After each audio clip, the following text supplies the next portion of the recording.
Bien, bonjour.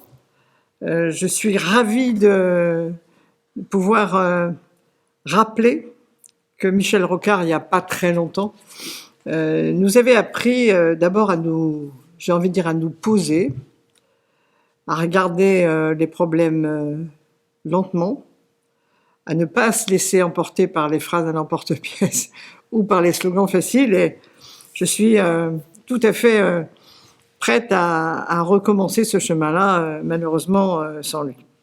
C'est vrai que dans sa citation, il y a quelque chose qui nous appelle à beaucoup de modestie, parce que les grandes lois de décentralisation auraient dû, du côté de l'État, comme il le voulait lui, s'accompagner de déconcentration des pouvoirs de l'État. Et en fait, au lieu de répondre aux problèmes tels qu'il avait mis sur la table, on les a plutôt exacerbés, et je dirais pourquoi. Quand il dit pas de croissance durable sans décentralisation du commandement et autonomie des acteurs, c'est juste. Et je vais prendre un exemple qui n'a rien à voir avec l'action publique, qui est l'exemple de la grande entreprise. Une grande entreprise, un chef que je rencontrais, chef d'entreprise très connu que je rencontrais récemment, me disait « L'action publique, comme chez moi, c'est le même problème. C'est-à-dire qu'on a un pouvoir en pyramide, une structure en pyramide, et celui qui prend la décision est en haut de la pyramide, celui qui l'habite est en bas, et c'est celui qui l'habite, celui qui la met en musique, en fait, en bas, qui tous les jours dit « mais ils se sont trompés ». C'est-à-dire que on peut avoir d'excellents engagements d'action publique, par exemple, et ne pas avoir de résultats. Pour être dans ce qui se passe en ce moment, j'entends tout le monde parler de logement, de passoires thermiques et de mobilité. Tout le monde en parle. On aurait fait des grands progrès si on avait su, entre l'État, les collectivités territoriales et l'État déconcentré, et je reviendrai sur l'État déconcentré, si on avait su dire le logement est une politique décentralisée et déconcentrée.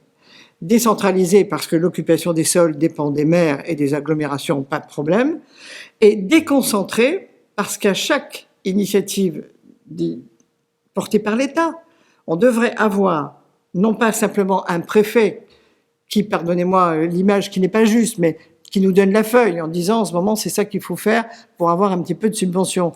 Au lieu d'avoir cette feuille-là, on pourrait avoir une discussion sur c'est quoi la stratégie en termes de croissance de logement? C'est quoi la stratégie en termes de localisation de lotissement? C'est quoi la stratégie en termes d'habitat collectif? Est-ce qu'il n'est pas temps de penser que l'habitat doit être proche des services, mobilité, et que l'habitat doit être de qualité, pas de passoire thermique? Est-ce qu'il ne serait pas temps de se poser la question de la réhabilitation des friches? Tout ça est inclus dans ce que dit Michel Rocard. Mais chacun était tellement arc-bouté sur ses compétences. Moi, je ferais des enveloppes pour le logement social. Moi, je dirais où il faut mettre tel pourcentage de logement social. Moi, je vous dirais quelles dépenses fiscales je peux faire sur les passoires thermiques. Et vous, j'ai envie de dire en bas, sur les territoires, débrouillez-vous. Donc, on a une vraie rage en soi quand on regarde qu'on n'a pas su déconcentrer les services pour poser les bonnes questions au bon endroit et que des politiques publiques lourdes, la politique du logement est une politique lourde, n'aboutissent ni à la mixité sociale, je ne prendrai pas ce dossier parce qu'il est trop long à développer, mais c'est aussi un dossier qui aurait pu être porté de cette façon, ni aux passoires thermiques, ni à l'excès de kilomètres pour aller du lotissement neuf à l'école, au travail, et à l'endroit où on fait ses courses. Bref, ces grands déplacements sur tous les territoires qui font qu'aujourd'hui, on a communiqué nous disant de ne pas respirer trop fort. Donc je crois que c'est l'idée moderne par excellence. Et pourquoi on en est arrivé là? Il n'est pas non plus d'harmonieuse et politiquement équilibrée sans une protection sociale efficace. Pourquoi Michel Rocard disait ça? Parce qu'il faisait malheureusement le même constat que nous. C'est qu'en même temps qu'on dit à des jeunes aujourd'hui « Comment se fait-il que vous n'ayez pas traversé la rue? pour trouver un emploi? Comment se fait-il que vous n'ayez pas la garantie jeune? Comment se fait-il que vous n'ayez pas de sécurité sociale? Et on vient tout d'un coup de vous hospitaliser pour un Covid un peu compliqué. Vous n'avez pas de protection sociale. Pourquoi? Parce qu'à la mission locale, on ne vous a pas renseigné. Mais parce que le jeune ne connaît pas la mission locale. Tout de suite, il tourne. Il est d'abord à l'école, il sort de l'école. Comme il ne va pas à l'université, il ne sait pas que sa santé peut être couverte prise en charge grâce à une sécurité sociale qui lui soit propre, si ses parents ne l'ont pas comme ayant droit. Bref, au niveau des jeunes, un maquis de personnes qui interviennent, de bonne foi, mais pas de protection sociale efficace, parce que pas de protection sociale réfléchie en termes d'adaptation à ce qui est aujourd'hui le problème du jeune ou le problème de la personne âgée. Et je termine par ça. Je crois que sur la protection sociale efficace, si on avait su avoir une déconcentration du commandement, si on avait su avoir un vrai travail entre les acteurs, qu'on appelle acteurs, ce qui m'a toujours choqué, de la protection sociale, les acteurs associatifs, les acteurs de l'État, si on avait pu, avec des intellectuels qui avaient déjà mis le doigt sur la majorité des problèmes, si on avait pu les avoir sur les territoires ensemble, on saurait depuis longtemps que le problème majeur, c'est la famille pivot. La famille pivot, c'est celle qui a le jeune dont je parlais tout à l'heure, dont il faut s'occuper et qui coûte cher parce que tout compte fait, on va finir par lui trouver une mutuelle, on va finir par lui trouver une garantie jeune au bout de quelques mois peut-être, mais il coûte cher.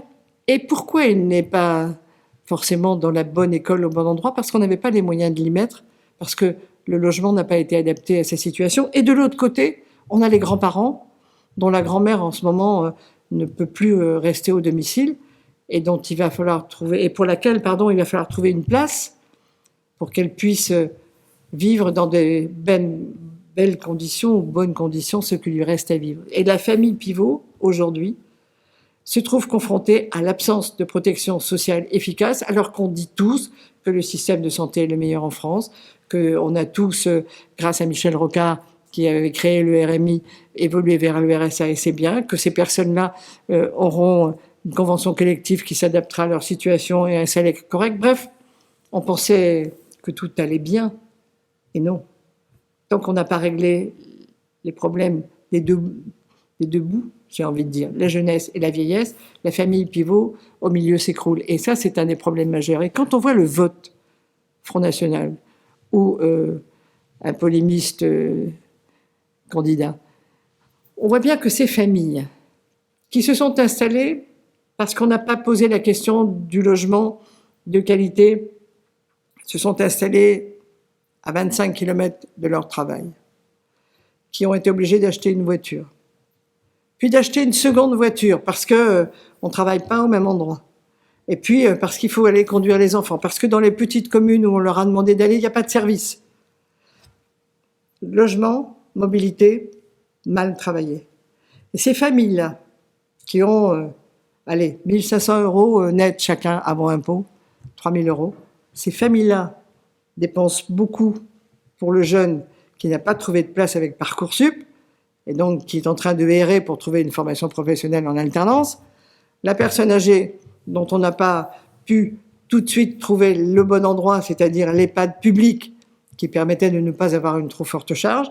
Et cette famille-là, elle ne joint plus les deux bouts parce qu'il faut s'occuper de la grand-mère, il faut s'occuper du jeune, il faut s'occuper de soi, il faut aller faire des courses, il faut aller chercher les autres. 30 km dans la journée, chacun, facile, peut-être même 40. Une maison qu'on a construite et pour laquelle on n'a pas trouvé l'emprunt idéal, donc c'est lourd, 1 700 € par mois de remboursement d'emprunt, et tout ce qui tourne autour et qui fait qu'aujourd'hui, eh bien, à partir du 20 du mois, alors qu'on est propriétaire, qu'on a 2 salaires, on n'a plus ce qu'il faut sur le compte bancaire. Et on négocie les pénalités de retard avec sa banque. Donc je crois que Michel Rocard a eu raison. C'est pas seulement un problème d'argent, c'est un problème d'organisation. C'est-à-dire que cet argent, peut-être qu'on l'a, peut-être qu'on a tout ce qu'il faut en termes de ressources, même si on pourrait se battre longtemps pour savoir si on peut les augmenter pour l'hôpital, et c'est sûrement vrai. Mais comment on le dépense? Avec quel programme, non pas annuel, mais pluriannuel? Parce qu'une maison, ça se construit pas. Une maison, un type HLM, ça se construit pas en 6 mois. Le temps de s'inscrire dans un programme, de construire, il y a déjà 2 ans de passé. Il faut pouvoir émarger. Bref, comment on aurait pu, si le commandement avait été déconcentré, les acteurs toujours ensemble, attentifs à la localisation du logement, à la réparation des logements anciens, à la réhabilitation des friches ou des petits immeubles, alors, effectivement, je pense que les familles pivots, qui sont l'exemple typique de notre échec collectif, ne seraient pas tentées d'aller jeter leur bulletin de vote comme un bulletin de rage. Voilà. J'étais un peu longue, mais j'y tenais. Et on en arrive à la décentralisation, qui ne doit pas s'arrêter aux portes des hôtels, de départements et des régions. J'ai envie de dire, quand j'étais en charge d'une des lois de décentralisation portées par le gouvernement de Jean-Marc Ayrault, puis de Manuel Valls, en charge, j'ai ragé, je crois, tous les jours. J'ai eu une colère constante parce que chaque compétence décentralisée, dans l'hôtel de département ou dans l'hôtel de région, était comme enfermée avec... Vous savez, les enfants, ils font comme ça, quand ils veulent pas qu'on triche ou qu'on prenne leurs affaires. On dit, attention, c'est ma compétence, t'y touches pas. Et on se retrouve avec le même problème que celui que j'ai exposé trop longuement tout à l'heure. Compétence, transport. Le département a dit, c'est à moi. La région dit, mais ça devrait être à moi. La communauté d'agglomération dit, c'est moi qui fais les transports scolaires. Et la commune dit, c'est moi qui fais les arrêts de bus.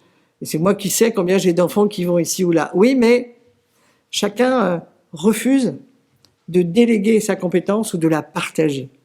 Comme si on avait reçu une compétence en cadeau et que le nec plus ultra de la vie politique était de s'occuper de ce petit cadeau qu'on avait eu, qui s'appelle compétence.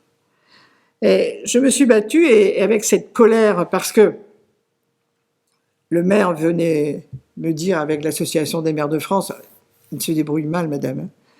Les présidents de département avec l'Association des départements de France disaient, mais c'est une catastrophe.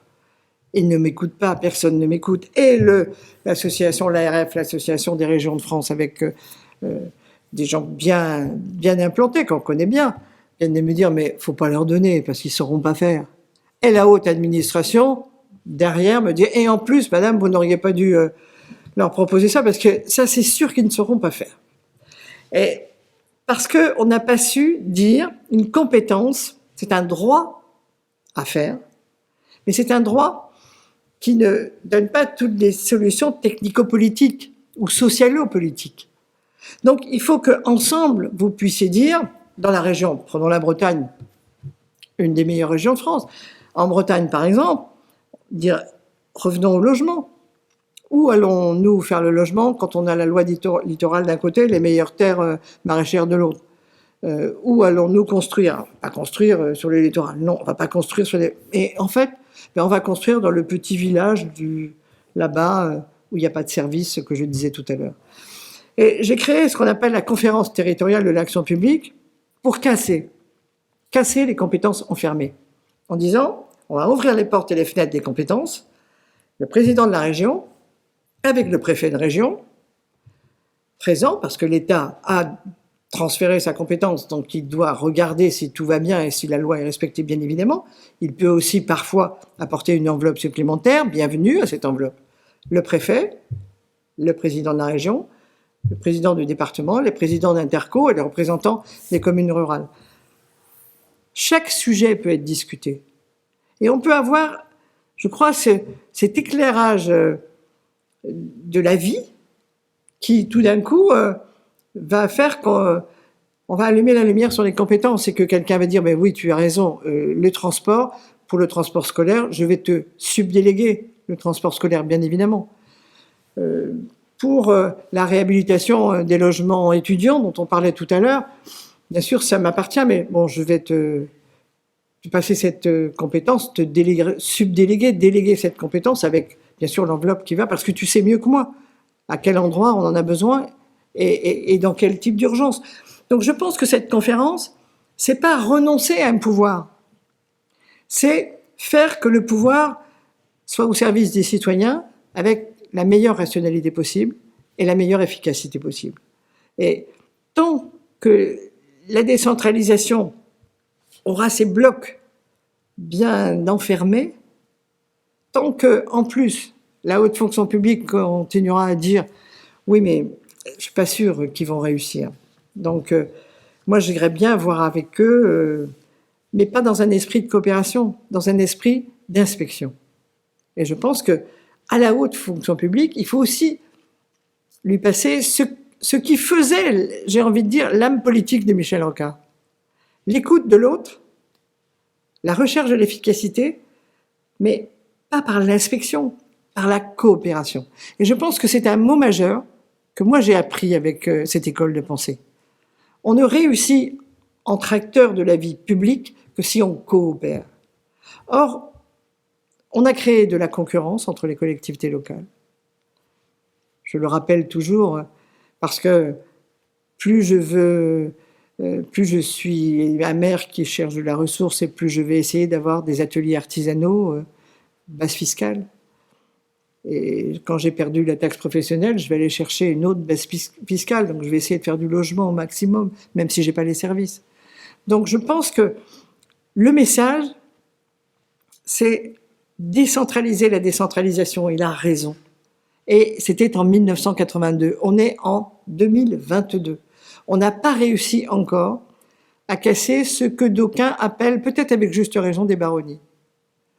L'impossibilité à travailler ensemble. Et ça, Michel revient parce que j'ai vu que quelques conférences territoriales de l'action publique, fruit de cette réflexion qui vient de 1982, s'installer, mais avec tellement de freins que ça ne marche pas forcément. Ensuite, les attributions déléguées, c'est ce que je disais tout à l'heure, entre la région, le département, les communautés d'agglo, se subdéléguer, se déléguer des compétences. Ce que disait Michel Rocard en 87, quand il dit « la forme actuelle de décentralisation ne passe pas par les attributions déléguées complètement », c'est vrai, j'ai une autre image. L'État donne une compétence, délègue une compétence, mais avec un élastique. Comme ça, si jamais ça ne marche pas bien au bout, ça va lui revenir. Il y a la grande difficulté à admettre une fois pour toutes que la délégation, elle est pleine et entière. Et que celui qui est en face l'assume pleinement et entièrement. Sans téléphoner à chaque fois au préfet de région pour le ministre en disant ça va pas du tout, moi j'arrive pas parce que j'ai pas eu tel et tel support technique, tel ou tel support financier et je ne réussis pas, c'est à cause de vous. Et tout compte fait, si je n'ai pas réussi à avoir, j'étais parti sur le logement, je vais y rester, du logement d'étudiants, c'est parce que vous n'avez pas été assez bon vous sur l'université. Bref, cette tension permanente de qui empêche celui qui est formidable. Ça peut être l'État, ça peut être le président de région, ça peut être le président de département, ça peut être le président de la communauté. Ils sont tous formidables. Et tous les matins, ils se disent qu'ils sont formidables et que si ça ne marche pas, c'est bien quand même de la faute des autres. Donc tant qu'on n'aura pas été assez clair sur la compétence, elle est pleinement assumée et on prend les critiques qui vont avec. On assume ses responsabilités avec plaisir, et y compris en expliquant à des citoyens qui peuvent parfaitement comprendre pourquoi il faut 2 ou 3 ans avant d'arriver à telle ou telle réalisation. Moi, je pense que, du coup, l'État a du mal, parce qu'il trouve que c'est pas parfait sur le territoire, alors il a du mal à lâcher. Et je voudrais vous citer un exemple. Il y avait un fonds, il y a toujours un fonds qui s'appelle le FISAC. Et c'était un fonds d'innovation pour les artisans et les commerçants. Lorsque j'étais en charge de ce dossier, tous les soirs, au ministère, secrétariat d'État, j'avais des piles plus hautes que mon bureau, elles passaient de par terre, de fonds FISAC. J'avais 5 000 euros, 12 000 euros, 50 000 euros. Et au bout d'un moment, je leur ai dit, attendez, c'est pas normal. Ce dossier-là, où la boulangerie de Bodmer va avoir 5 000 euros pour pouvoir relancer son four et le mettre aux normes, comment se fait-il que ce soit un secrétaire d'État qui signe l'autorisation? Et la réponse a été exactement celle que je dis depuis. Madame, si on leur donne ça à faire, ils ne sauront pas faire. Tout de suite, l'idée que sur les territoires, pour aider la dernière boulangerie, le dernier commerce, eh bien, il y allait avoir peut-être des gens qui allaient regarder un petit peu ce dossier en disant comment je peux m'en sortir, quoi. Alors que le dossier était porté en général par une mairie ou une communauté de communes, ou une communauté d'agglomération, déposé à la chambre de commerce pour avoir un tampon, mais après passé à la préfecture de région pour avoir le tampon du directeur régional de l'artisanat, puis remontait à la direction nationale de l'artisanat qui tamponnait, qui demandait, etc., etc. Temps perdu, temps cadre perdu. Et un travail inintéressant parce qu'au fond, le retour, c'était simplement qu'on avait perdu du temps. Donc je pense que l'État doit se débarrasser du maximum d'actions de ce type, tout en gardant la maîtrise de l'organisation de la société. Projets de loi, propositions de loi sont discutés par le Parlement et créent effectivement un certain nombre de droits. Oui, mais après la mise en forme, j'ai envie de dire la mise en musique politique, il ne faut pas que ce soit un service de Bercy qui la fasse. Ça n'a pas de sens. Il faut tout de suite réfléchir à comment on peut avancer sur un projet de société, faire un travail de fond. On ne va pas mettre en œuvre le sauvetage des derniers commerces de chaque village au niveau d'une direction dépendante de Bercy. Ça n'a pas de sens. Et si je dis celle-là, je pense aussi, je suis venu en train ce matin. Si vous saviez, ce TGV que j'ai pris, le nombre de fonctionnaires territoriaux et d'État qui ont fait la même chose, qui ont fait les mêmes études, qui ont lu les mêmes rapports, pour qu'on puisse enfin avoir cette accélération du temps de trajet, c'est infernal. Si la compétence est d'État, pour les grandes lignes, elle n'est que d'État. Et alors, on ne va pas chercher la région, les départements, les villes pour payer un bout de gare, un bout de machin, un tunnel, un pont, que sais-je encore. Non, l'État. Et à ce moment-là, les fonctionnaires déconcentrés sauront très bien comment et où faire le tunnel ou le pont qui manque. Mais en revanche, si on déconcentre les TER, alors toute la politique des TER doit être entièrement confiée aux régions qui discuteront non pas avec l'État, mais discuteront, vous avez le dossier en ce moment, des rénovations des petites lignes. Alors c'est qui? C'est l'État? C'est la région? C'est les communautés? C'est qui? C'est personne. C'est personne parce qu'il n'y a pas un chef de file déterminé qui ne soit en charge que de ce sujet-là. Donc, enlever toutes les compétences il faut qu'un fonctionnaire d'État puisse se dire ce que je fais en ce moment ne peut pas être fait sur un territoire. Et donc, on me demande une planification de tel ou tel type d'intervention de l'État à long terme, c'est mon travail. On me demande de réfléchir aux dépenses fiscales, c'est mon travail. Mais en revanche, me demander de voir comment on pourrait trouver les 10,40 € qui manquent pour que les repas soient de qualité à tel endroit, non, jamais. Mais je prends des choses absurdes, bien évidemment, mais c'est tellement vrai que ma conclusion, c'est que Michel Rocard n'a pas écrit ce que j'aurais écrit s'il me l'avait demandé. Mais je n'avais pas cette expérience à l'époque.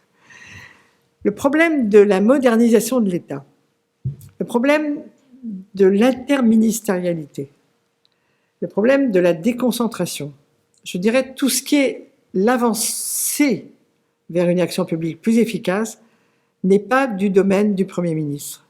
C'est le ministère de l'Intérieur. Tant que le ministère de l'Intérieur fera également, comme les enfants dont je parlais tout à l'heure, qui ne veulent pas qu'on triche sur eux, c'est les préfets, c'est à moi. Donc la mise en œuvre de vos politiques, c'est chez moi. Ce sont les préfets qui vont mettre en œuvre toutes les politiques. Bon, l'ARS, on a lâché, peut-être pas ce qu'on a fait de mieux, mais ça c'est encore autre chose. Peut-être trop loin de ces petits hôpitaux.